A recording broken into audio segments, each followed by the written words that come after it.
Good morning, everybody. Hope you can hear me well. Welcome to How to Think Like a Law School CIO. This will be a talk delivered by my colleague from Stanford University, Mitchel Davis, whom many of you know already, and myself, Pablo Molina, CIO, also at the Georgetown University Law Center. First, I'd like to share with you that although Mitch and I are within the handful of people in the country who have the CIO job title attached to them and work in legal education, it is clear to us in our minds that many of you already are thinking like CIOs, already are doing the job of a CIO. It's just among other things that perhaps your institutions have not gone that extra level of thought that requires to name a position CIO and recognize the strategic importance of the position.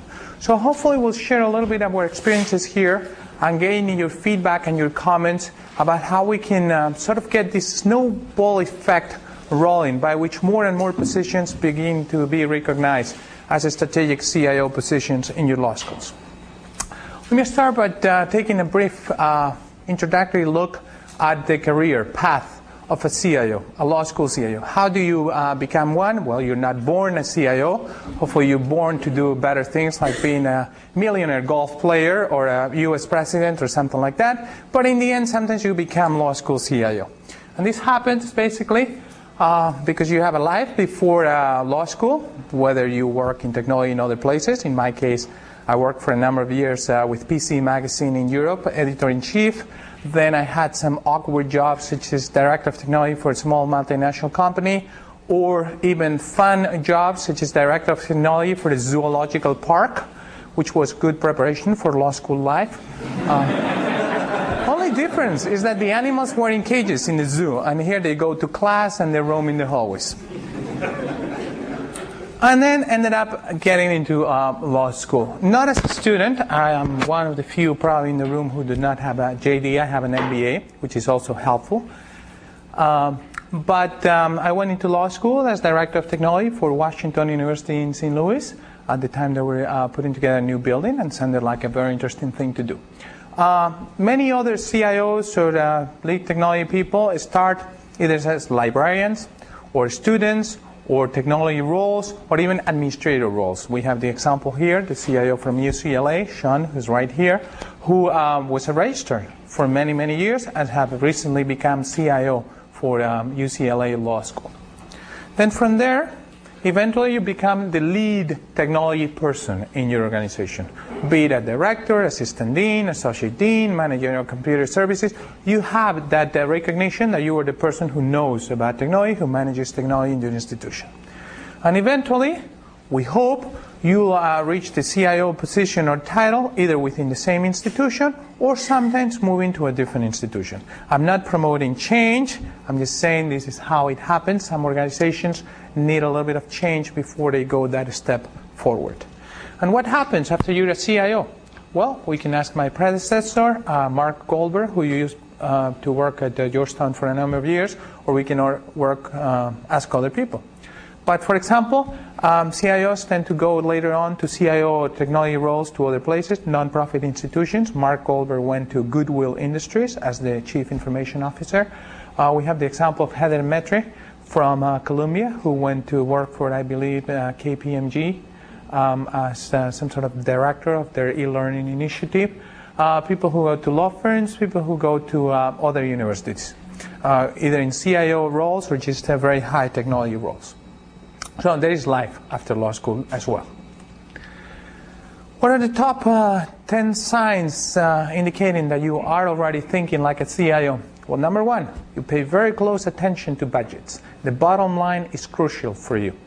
And it's not only managing expenses that we all tend to do very well, but you have to start thinking about sources of revenue. And there are a lot of them. If you manage telecommunications, how much you charge students for making phone calls from dorm rooms.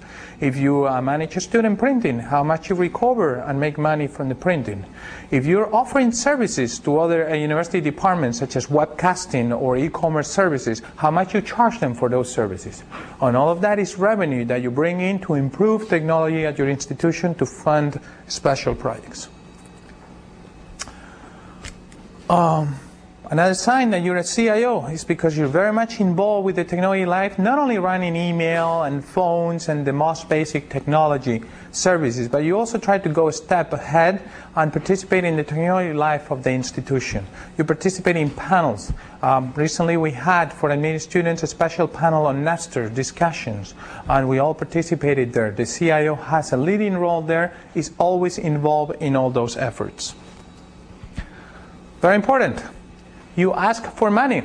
When the Dell people come to you to try to sell you 20 new servers, then you start negotiating with them and tell them, well, I'm not sure I'm going to buy any servers, but how about you give me 50 microprocessors to start a network with the engineering school and do some advanced research processes. And the same way you target technology companies, you target some of the local institutions, you target grants, funds, anything. You participate in those efforts with your alumni and development office, with your law library office, with anybody who has some expertise, and you raise money for your program for your law school. What else do you do? Well, the important thing is that you keep in mind the strategic approach to technology of your institution. And in order to do that, even for those departments that you don't directly manage, and it's clear in many places the law library and the law school have different technology organizations. But normally a CIO would sort of sanction or validate or work together with all the other departments so that no technology can be bought if it doesn't fit well with the rest of the infrastructure of the law center.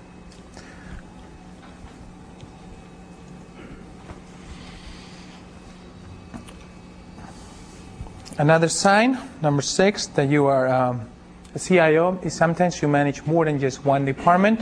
Sometimes you have just not only your technology department involving networks and computer support and many other things, but also you are involved with audiovisual departments, multimedia departments, telecommunications departments. You have that role that makes you in charge of anything that pretty much has to do with technology at your institution. Now, you do not have to fulfill every one of these roles, but the more of them you feel, the more you're thinking or acting like a CIO. Another sign that you might be already acting as a CIO is when you have several directors reporting to you. This ties very closely with the last slide. For example, if the director of audiovisual services reports to you, then that's a sign that you have a number of senior managers reporting to you. Similarly, we have a number of institutes and organizations in a mixed budget funding model with the Law Center. And some of them have their own directors of technology who work very closely with me in order to make sure that whatever they do works well with the law school infrastructure. Very important. You have to sit in the right committees within the law school. Besides the one you sit outside in the industry, maybe you sit on the board of a couple of companies or local consortiums or things like that, you have to be at the main committees and groups in your law school. And one of them, if there's a senior staff meeting, that means the deans from the different areas, plus the CIO, plus the CFO, discussing all the main initiatives, all the planning processes, and everything else.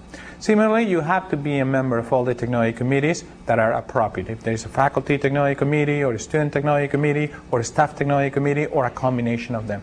You should be sitting in those. You should be participating in the processes in which those committees engage. We're getting there. This is not an absolute requirement, and it really depends on how your law school is organized, but CIOs, at least in the private world, they tend to report to the president of the organization. Here, it's very similar. You tend to report to the dean of the law school. If your dean is not that heavily involved with managing the law school from the inside, is more involved with fundraising or just purely academics, then you might report to somebody else who's very close to the dean.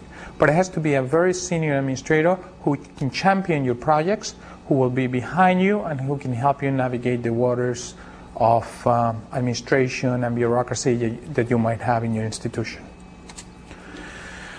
Very important, and this is a heavy load to have, is that you really participate in the strategic plan of the law school and you know it very, very well. One of the first things when you reach the CIO job is to read any planning document that happens to run across your desk and make sure you understand it very well. Because if your institution is thinking about increasing enrollment then you have to be ready to adapt for that. And if he's thinking about an evening program, then you will be ready to take care of a different student body than traditionally you might have been taking care of. Then finally, the number one thing that distinguishes the mind of a CIO is that I think you have a long-term vision for everything else, at least a 3-year down the road. And the reason for that is the following. When you consider any technologies, e-commerce, wireless, and things like that, you know you'll be implementing them. The question is, what is the best time to implement that within your institution? And that's why you have to be in tune with the market, with the innovation curve of that particular product to find the best possible time to put that in place. Okay? Now, based on these generic principles that are very simple and are based entirely on personal experience, and you're welcome to disagree with them as much as you want, then I'm going to give you some pointers that highlight whether or not you're ready to become CIO. If you're not ready to become a CIO, if you do not like meetings, guess what? Most of your day will take place in a meeting room. So you have to understand very well meeting dynamics and enjoy them and be ready to go through them. In fact, sometimes you'll find that you get in the morning in the office, check your email quickly, go to meetings all day long, and then come back at the end of the day to work on all the additional work that was generated during the meetings. You're not ready to become a CIO if you cannot participate in a long conversation without using acronyms. And this is very important too. Now, many of your vendors will love acronyms, and you'll be firing acronyms to each other. But you will have to interact with other people in the course of your fundraising efforts or your negotiation or many other things that are not technology people at all. And it's good to be able to avoid using any acronyms, avoid making them feel uncomfortable about that. The top 3 signs that you are not ready to become a CIO if you like programming systems or managing networks. The reality of this is that you have to delegate many of the technical work, and if you have a chance to do that, sometimes you have to do it after hours, and it cannot be for a crucial system. Most likely it'll be for something you're doing research for, so that you leave everything ready for somebody else behind you to implement it. Might not be the case if you have a smaller institution, but in general, if you're focusing on the day-to-day, on the nitty-gritty, then it's very difficult to take a look at the strategic vision of everything else. It's a trade-off. And not everybody is happy relinquishing that technical role in which many of us put our hopes and our goals for many, many years. Number 2, if you do, very related to that, if you are not able to delegate administrative or technical work effectively, then you will probably not succeed as a CIO. Once again, it's the same reason. You need to focus on certain things and leave some of the other things to other people who are qualified to take care of them. And finally, the number 1 sign that you're not ready for a CIO, and this is very serious, is that if you're constrained by a lack of resources, time, personnel, or expectations that people have about you, and you have no time to plan or strategize, then you're not ready to be a CIO at that particular institution where you're working. So if that is your goal, you need to find a way to transform the environment, either by outsourcing some services or getting more resources or reaching a different agreement with different parties so that you have enough time and enough dedication to be able to do this. Now, the good news. What are the 5 signs that you're ready to really become a CIO? Well, number 1, you love pesky phone calls from vendors who are trying to sell you the world for several millions of dollars. They think that just because you're a CIO, you have unlimited budget. Not true, but they like to call you. Number 4, you're doing better with tennis and golf, so you can have some of those fundraising efforts. You can participate in them. You can negotiate in some of those events and everything else. Could be that you like to do lunches. It could be you go out to dinner with them. It could be you participate in sporting events. But there's a social element in this profession that you will increase as you reach a certain level, as you have to engage in different activities. You might want to take the example of your alumni and development people. They're always doing things with your alumni, always going to dinners, to functions all over the United States. You get to do a little bit of that. Not as much, but just a little bit of that. Now, very important here, assuming you only took one of the books at the beginning of the conference, assuming, instead of going for the technical books, you went for the managerial books. And the thing behind this is the following. Pretty much you read at least one management book per year. Be it Who Moved My Cheese or The Search for Excellence or whatever book is important to you. But you're really concerned about how to manage a group of people, how to manage a department, how to deal with change, how to deal with the market. This is also true if you take at least one management course per year. You refresh your view of what it takes to manage people and what it takes to do planning and think strategically. And this is different than taking technical courses. It's different. Sometimes if you have a choice between taking a technical course and a managerial course, you'll probably go for the managerial course. Similarly, you tend to read more strategic magazines and publications, such as the Gartner Group, for example, or the CIO magazine, rather than some of the network computing magazines that might deal a little bit more with the technology and less with the strategy. It's very important. You're ready to become a CIO. You think it means czar and you're ready to take all over the world, then that is you. You have the right ambition to do this kind of job. Number one, which is the most important, so you're ready to become a CIO if you can take the CAT, the CIO Attitude Test by Scott Adams. How many people have heard of this one? I'm sure you've heard of this one. But basically this one works like this. If I can, let me see if this works.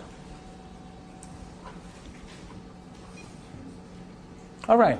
Let's say you're reading a Dilbert cartoon. Who do you identify yourself with? Duckbird. Who identifies themselves with Duckbird? Any hands? All right. Few. Wrong. Who identifies yourself with Wally? It's not even here. There you go. Wally? Anybody like Wally? All right, well, that's good. You're making progress. How about Alice? Who identifies himself, herself with Alice? Any of the ladies in the room? Not even that. Who identifies themselves with Dilbert? Anybody with Dilbert? Nobody. Who identifies themselves with the boss? You have to identify yourself with one of those. Well, the boss is the right answer. If you identify yourself with the boss, that means you have what it takes to be a CIO in a law school or some other organization. Okay? Any questions so far? No? Good. Well, I'm going to turn over stage to Mitch. I need a felt pen.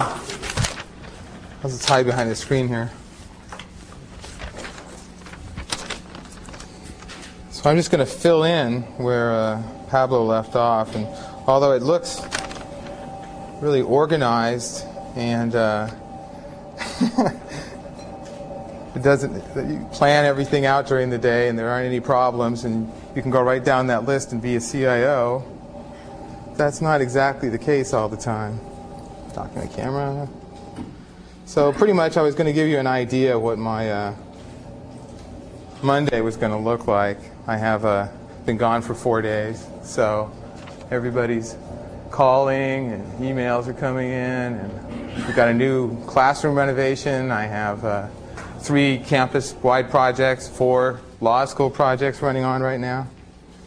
Image, there we go. So this is my Monday. See if I can zoom that in a little bit so I can see it a little bit better. I'm sort of in the center. It's kind of how I see myself. Can you read that at all? It's my writing so good, of course. Let's go a little bit further. There we go. CIO. Strategy. Let's just start with strategy.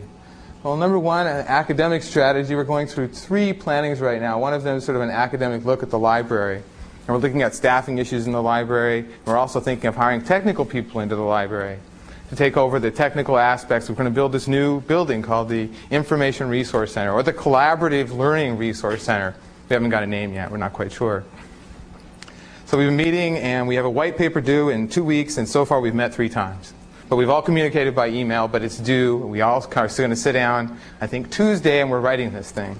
And that's just one aspect of that. The other thing is On the on the library side, we've got hiring, staffing issues, and then space issues, because we're going to be removing 2 floors probably of the library and adding those over in the Learning and Resource Center, but defining how we're going to manage books, what books are going out. We just purchased over, I think, 200,000 feet of storage space, about from 30 miles from the law school, where we'll be storing more books, and finding out how we're going to be ordering books. Faculty want to get involved in the process of what books are being ordered. We brought them down into the library, and we said, look at all this wall of tax books. And Bankman said, I only need 10% of these. I don't need the other 90%. And then we have to look at issues related to, well, who uses all the books? We're a private library, but the public uses us. But is our mission to be a public library? I don't think it is. But I could be wrong, which I've been told numerous times. The development, fundraising for the new buildings and stuff starts, so we have to develop a plan for that. We're meeting on Monday to go over that. We're going over to the Hewlett Foundation. If everybody didn't know, the Hewlett Foundation gave Stanford $400 million for its Arts and Science Department. But they didn't give the law school a dime, and the head of the Hewlett Foundation is the old dean of the law school. So we're all having lunch with that old dean of the law school, and somehow we just commemorated his new portrait that we just had done.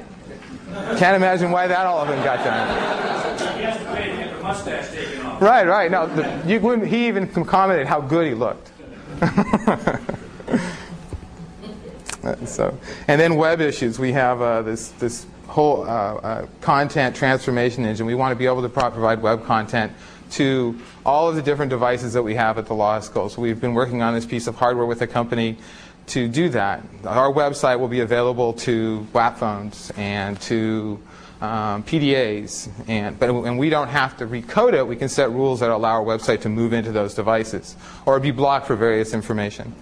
And we have another one called AltaWeb, which is another decision I have to make on Monday, whether or not we're going to go with AltaWeb. AltaWeb allows my web staff to develop JSP, JavaScript, and XML stuff, content without knowing any of those skills, or at least at a basic level.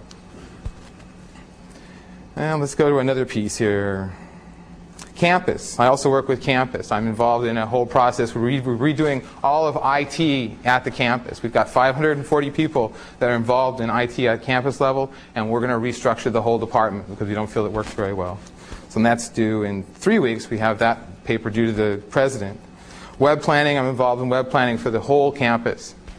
And we meet every week, talk about where the web's going, how we're going to do it, are we going to have portals, are we not going to have portals, are we going to have PDA access, are we not? If we're going to have PDA access, how are we going to provide content to those devices?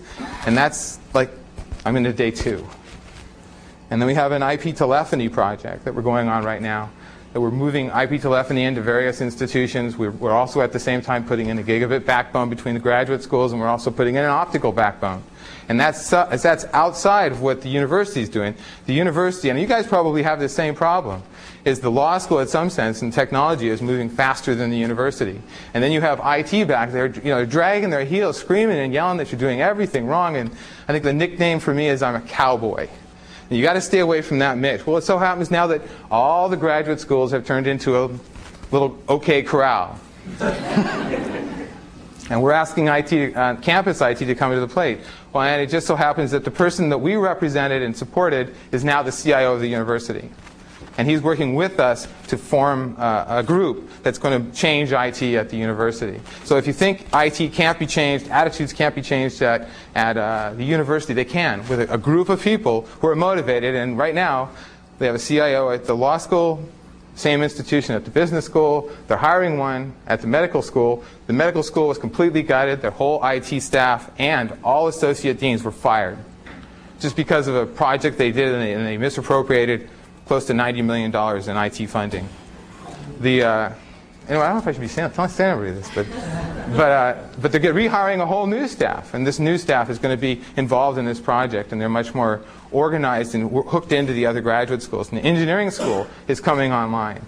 So the engineering school is facilitating this IT telephony project. We're going to go across campus, and what I want to do is I'd like to push out some of these IT phones, because I can call Cisco and put one in each, or not in each, but at least 10 or 15 of the IT departments, so we could test how do IT telephony work within a law school environment. because we're going to put them in our classrooms, and we would like it to be able, so your law professor would go to your classroom and press a button and it'd say, Bankman, I need to talk about tax law. It would ring on his desk, and he would say, yeah, what do you want? And he said, oh, could you mention some things? And if we could do that across law schools, I think we could facilitate the use of sort of intellectual capital much better across the institutions. I'm not sure how the faculty will see it, what the dean will think of that, but we'll move from there. We're also building a brand new dorm, or at least we're planning to do it, 250-room dorm for the law students, so we can create this sense of community along with the new library and lounge and everything else that we're putting in. Let's go out to another part. Development. I do a lot of fundraising. We probably raised, in student funding, I gave out over about $130,000 worth of hardware and equipment and software to students last year for various projects we were working on. This year we're doing a whole WAP project, and I've negotiated a price for cell phones way below the cost, and they get 6 months of internet access free. We're going to see how they use WAP phones. And that's another focus group, and we'll put that up on the web, and anybody can see if they use it. Personally, I don't know how they're going to use them. I've seen it, 8-line screen, and you can order it maybe in admissions. You can get, but we were thinking about the best useful would be faculty phone numbers and student phone numbers. If you had a passcode, you could get in no matter where you were. You needed to call someone, you could go through your WAP phone, and the whole list would be there for you.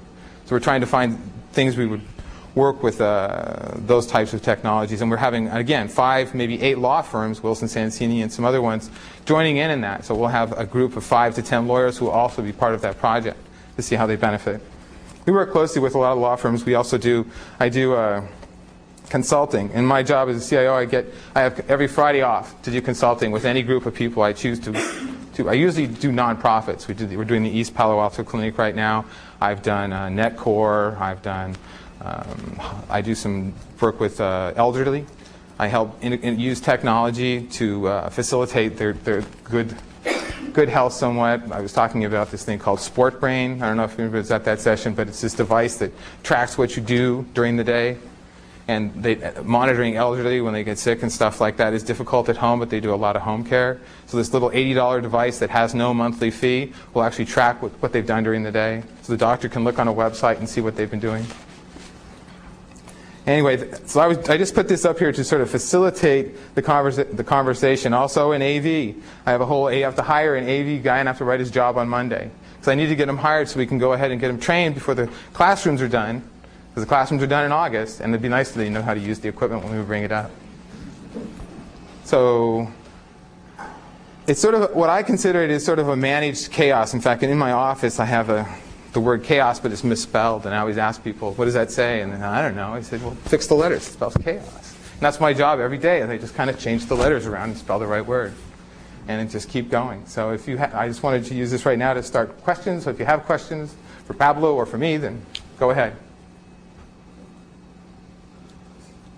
Yes? I'd like to know how you build your relationship with your development director. Our development director is pretty, he's very, very, very protective of anyone having any contact with any either foundation or law firm or anything. She wants everything to go through her, and pretty much, a lot of control around that. Well, probably the hardest thing I had to do when I got there is my job wasn't defined. They hired me and said, we need somebody to direct where we're going and what we're doing. And they didn't bother to tell any other people in the institution. They didn't tell the library. They didn't tell development. They didn't tell career services or admissions or anybody. So I went around thinking that I had fiat. I could do whatever I wanted. Nobody told me I couldn't. So I went in and I walked in immediately, and there was all these technical people in the library. There were all these technical people over here. And I went over and I said, you're mine, you're mine, you're mine, you're mine. And I yanked them all back into my department. And the library screamed, and they said, that's our person. And I said, no, they say technology, they're mine. And the dean said, well, he's right, they're his. And so, but that also caused a problem and a rift in the library. And it exists to this day between us. And I've done everything to actually assign a person to them now that work, and they appreciate that, and they are working with us better now. But I have a problem that the library, the people that work in there are very good at what they do. We couldn't get along without them, and I have to admit that. Paul and Erica are the 2 research librarians. They're great. But the problem is this rift has caused us to have friction when we try to work with each other. And about 2 weeks ago, our dean's fighting the DVD case. And she's fighting it with the 2600 hacker, attorney, and it's cool. And it's getting all kinds of press, probably 30 articles a day.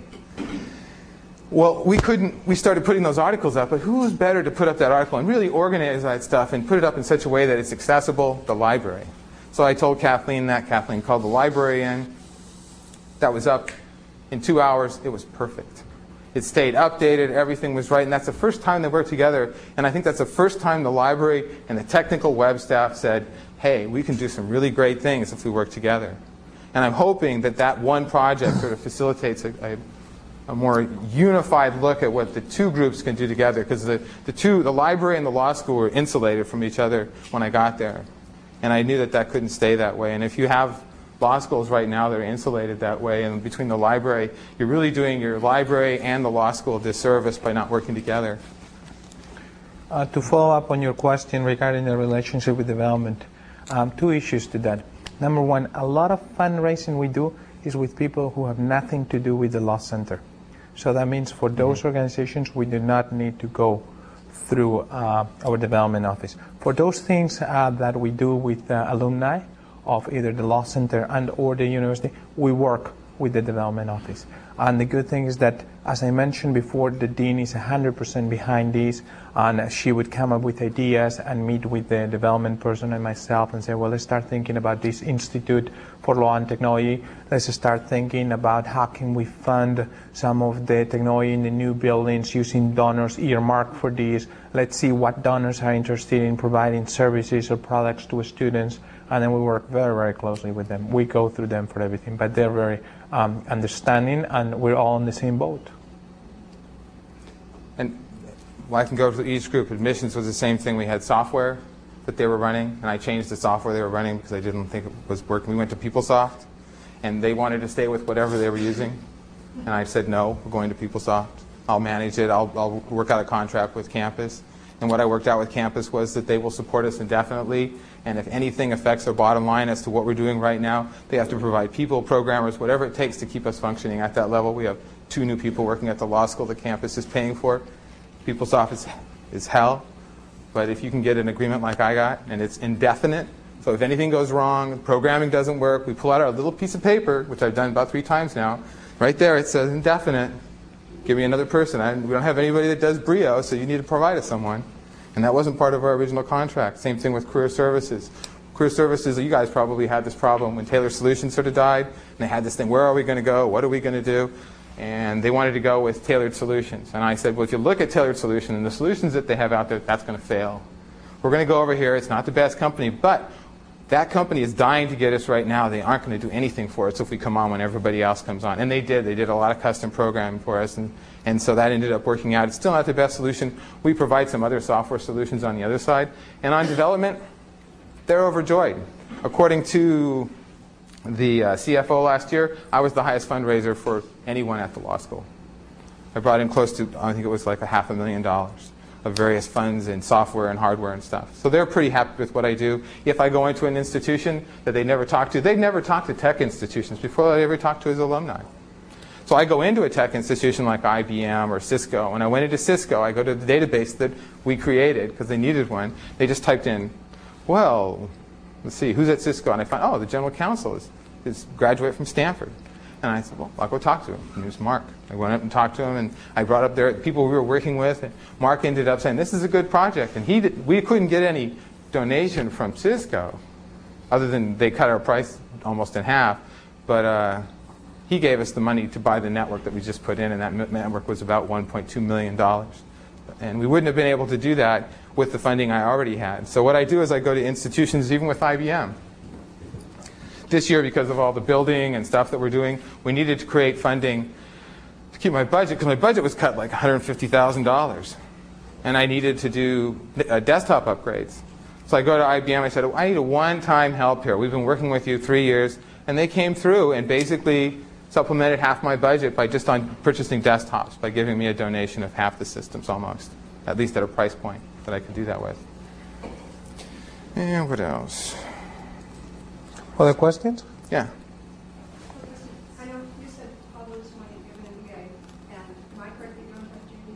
I Pardon?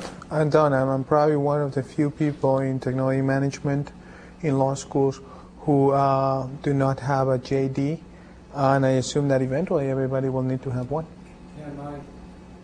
Yeah, I don't have one either. No. What about you, Matt? No, I don't have a JD. And so have you, has there been any resistance from faculty saying that, you can't possibly be a CIO without having one? No. None at all? Nope. Not at They all. actually, when they walk down the halls, in fact, I'm wearing my fundraising outfit, by the way. I don't always dress like this, but I keep one in my office just so I can open it up and say, see, I dress like this when I have to. And when I walk through the halls sometimes, and faculty see me, if I'm walking with a group of people, I'll turn around and they're going, they're very supportive of what we've done at the law school. We've turned it around, and I told them that we would have them in the magazines and stuff, and I've actually told the dean in 5 years we would have her on the front of Time magazine as the leader in the use of technology in law. And she was pretty happy with that. And we were in the, the National Judicial Review this week, and she said, what are you doing in the National Judicial Review? And I said, no, I know you're supposed to be there, not me. Anyway, whatever. But also, faculty members want, and everybody else at the Law Center, they want to know that you understand the institution very well and you understand legal education. And those of us who have worked for a number of years already, we paid very close attention to that. So it is true that we've only sat in a law class as part of the audience and never sat for an exam or things like that. But I think we have a very good understanding of everything, and sometimes even more than their understanding, because we know and pay attention to the strategic plan. We know where the Law Center would like to go, whereas some of the faculty members are only concerned about what is the next research article they're working on, or how to teach contracts better the next semester. So far it has not been a problem for me, although I think it's something that in the long run I'd like to have. I wouldn't. I like what I'm doing now, and I have had, when you get to the point of being a CIO, you probably get an offer every 2 months to move on to somewhere. If it's not at a university, it's at a business or something, because you're meeting with all these people. I do consulting. I really only do consulting about once a month. But if I'm working at an institution and they're like, can we have you? And I say, no, I'm over here doing this. And I sort of committed to the dean that I would finish the projects we were working on before I would consider any other jobs. Yes? Stanford, Georgetown, scale of resources that most of us don't have. And I can see just because of the amount of people, the amount of resources, even the efficacy of having a CIO. But at what point does there have to be a combination? You're clearly, what's your technology budget? Technology budget? Or your IT budget, whatever. Just for hardware? Just what is your budget? About $1 million something. Yeah, that's okay. But I was at Oregon before that, remember? Right. And my budget there was almost nothing. Everything we had to work with. We built a law school in the middle of a budget crunch. And you were CIO there. I was the associate director of IT, and I wasn't an assistant dean until the end. And then they made me an assistant dean at the end, and I got hired as an associate dean at Stanford and CIO. Yes? Did you say you're hiring now? Are we hiring now? I'm hiring an AV person. That's what we're looking for, because we have this, all our new classrooms are going in. But remember, you have to live in Palo Alto, which sounds great and it's nice and sunny, but if you want to live in a garage, it's about $2,500 a month. And that's true, Yes? What in your background have you felt has helped you the most in the work that you do out of all your experience? I think I did consulting for a long, long time, probably 20 years on and off. I've had my own companies and stuff, and I think my social skills, probably more than anything else, the ability to listen to people, the ability to take in everything that they say and then come up with a solution. And the solution that I have is usually pretty good, and I don't come up with one. I might have 3 alternatives for them to choose from, and I can do it rather quickly. And the same thing with businesses. How do I get businesses involved in the law school? I don't come to a business and say, I need your hardware. I come to them with an idea about something we can utilize your hardware for that no one else is thinking about, and how it is a way to sell your product. And in law schools, there's all kinds of ways. If you look at library administration and the way it's done right now, there's a whole new way of doing library administration. You've got all these online book orders and stuff. There's nothing to say that a librarian has to order a book when all they have to do is call up Amazon.com, click, and it comes into the library if they need a book. There's a way of putting that whole piece together. I know there's people out there thinking about how to do that, but what if you can do it from a Palm? What if you can do it from your WAP phone? It doesn't matter where you do it from. And if you come up with a solution to do that, all of a sudden those companies are at your door, beating on your door. We'd like to help you. We'd like to give you money. We'd like to work with you on that solution. And actually, that's a fun part of doing the job somewhat. And then to see everything work and to see people happy. And what I argue when I get money, I say, and I'm doing this at campus level too. Campus is trying to pull money back from IT departments. And I said, what's your most expensive resource at the university? And they start thinking administration. I said, no, faculty. Faculty time is your most expensive resource. Why do you think you have librarians that jump out the door to give people stuff? Why do you think you have IT people screaming up to the dean's office? That's the most expensive resource. And once you get their mind centered around that faculty are the most expensive resource and you should facilitate them rather than say, oh, here, go use the web page. It has a way so you can figure out how to reconfigure your email client for 5 hours. And I just don't let them do that. I mean, our faculty are well taken care of, and they appreciate the support. And then when something goes wrong and they have to pull funding, who do you think's in the dean's office complaining? It's the faculty. Look, this worked at one time. Why doesn't it work now? It doesn't work now because you pulled funding. And they are the ones that have pushed my budget as high and said, we need more people in these areas. And they're the ones that are saying, we need to support the librarians so that they can do their jobs. You can't give them a bunch of crappy computers and expect them to do a great job. And that's what we're doing now. So I got this person into the library.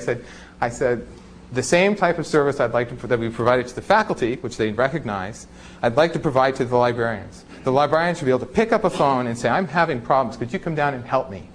Rather than say, I'll be there in 5 hours. Or here's the web page. Go to the web page. Figure out how to. And I just don't do that. I would agree with Mitch in that having had a small company and having an entrepreneurial view of doing things is very, very important. When you report to a dean, you hardly meet with that person unless there is a reason to do so. You have to do things on your own and gather consensus and things like that. Having had a consulting experience is very helpful as well along the same lines. And in my case, it's just the interest in management of technology, part of the MBA, part of some some of doctorate education at Wharton, also in management and technology. That has been very, very helpful for me. And of course, social and communication skills are tremendously important. This is a position where you end up relying more on the technology expertise of the people who report to you, or the Gartner Group, or some of the great sources, and then you try to develop the vision and the strategy that you need to do things. More questions? Anybody? Wow, you really want to go home or go out and have lunch or whatever. So. Is anybody going to the baseball game tonight? You are? There's a whole bunch of my staff going. Anyway, thank you very much. And, Thank you, Mitch.